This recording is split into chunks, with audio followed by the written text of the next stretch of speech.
Have you ever wondered how the world's currencies are traded? The foreign exchange market, also known as the Forex market, is the largest and most liquid financial market in the world.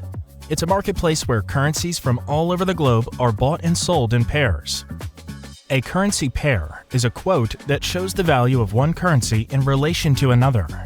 For example, the British pound against the US dollar is one of many currency pairs that can be traded with Forex.com.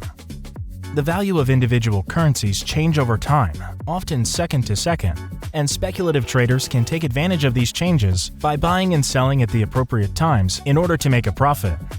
However, as the market is constantly fluctuating and can move against you at any time, this can also result in losses.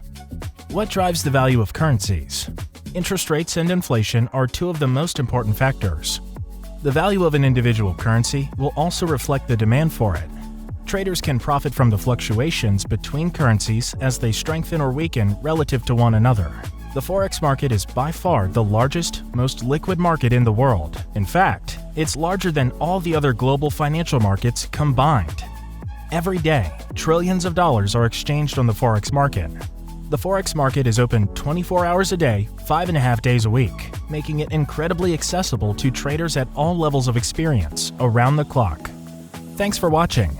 Please like or subscribe to our YouTube channel for more trading education content.